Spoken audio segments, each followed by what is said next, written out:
चलो भाई शुभम जुड़ो भाई, शुभम सर बोलिए। इस एमसीए और आरओसी के अलावा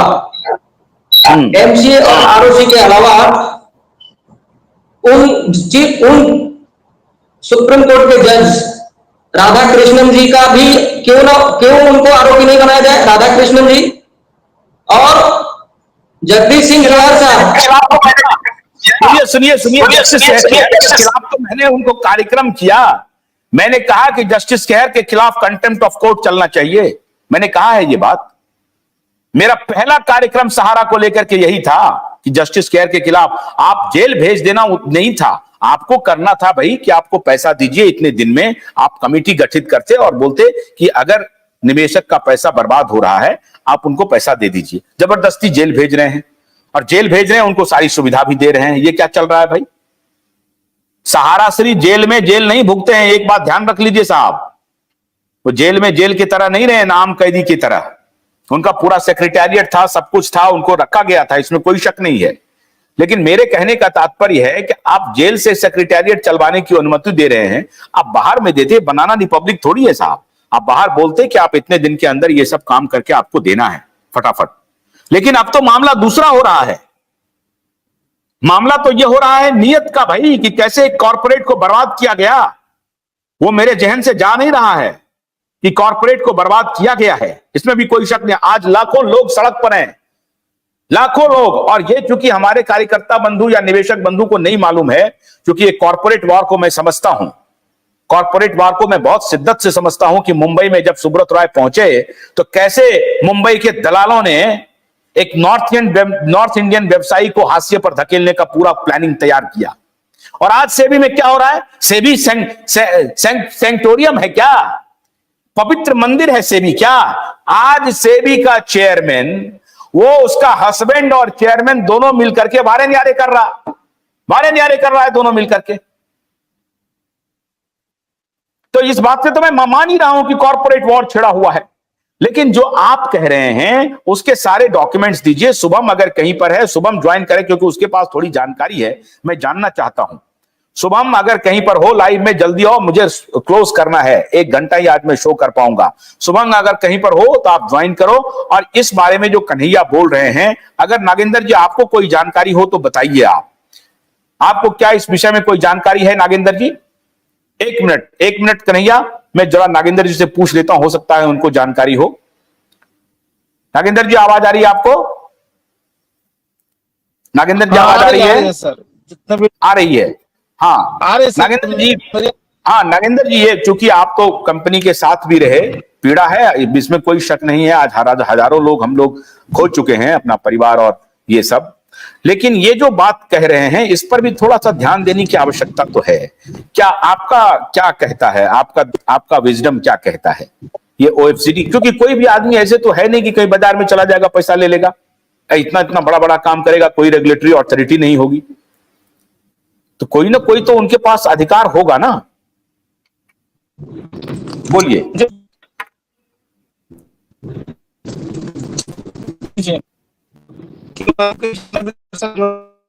तो सर आपको भी नमस्कार, जितने लाइव में सबको नमस्कार।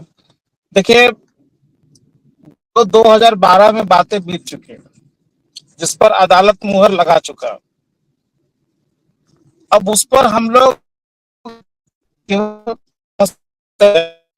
इसके निवेशकों का पैसा में, अभी हम लोग जो प्रेजेंट कंडीशन है उस पर बात करना ज्यादा अच्छा होगा सर।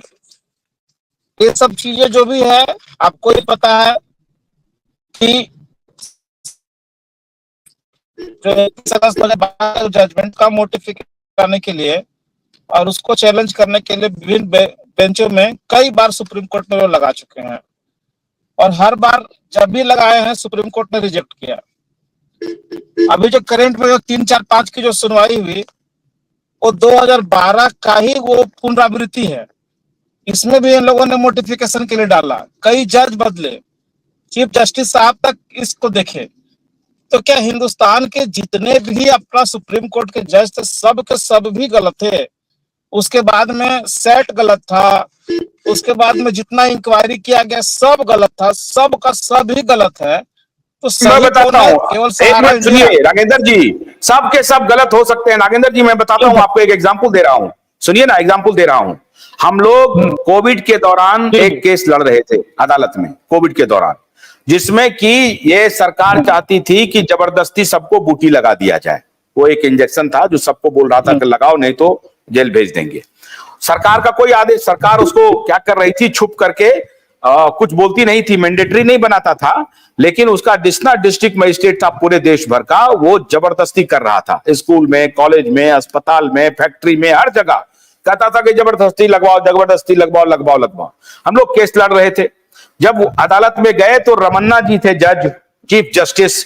उस रमन्ना जी ने हमारे फाइल को उठा के फेंक दिया, बोला क्या लेके आ रहे हो, बकवास बात कर रहे हो, ये बकवास है, एंटी साइंस हो तुम लोग यहां मर रहे हैं और तुम ये कह रहे हो कि उसको बूटी ना लगवाओ, बूटी ना लगवाओ। हम लोग बोले कि साहब एक बार सुन तो लीजिए, इस बूटी में क्या है ये तो समझ लीजिए। सुनने के लिए तैयार नहीं हुआ। फिर हम लोगों ने कहा कि साहब क्या करें, हमारे एक रिसर्चर थे बहुत तगड़े, युहान ढेंगरा जी, मुंबई में, and one of the best researcher of world में से है, यंग 26 साल का नौजवान।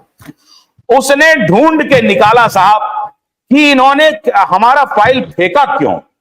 बड़े बड़े प्रशांत भूषण खड़े हो रहे थे, पानिल गोंजाल्विस खड़े हो रहे थे, ये सुनने के लिए तैयार नहीं है।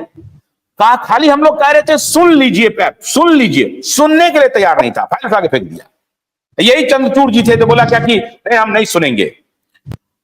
नीलेश ओझा जी ने कहा कि ये तरीका तो ठीक नहीं है कि आप सुनेंगे नहीं, तो उस पर उन्होंने कहा कि भाई हमारा जो सोल्जर है वो इस तरह के आरोप को सहने के लिए बहुत मजबूत है।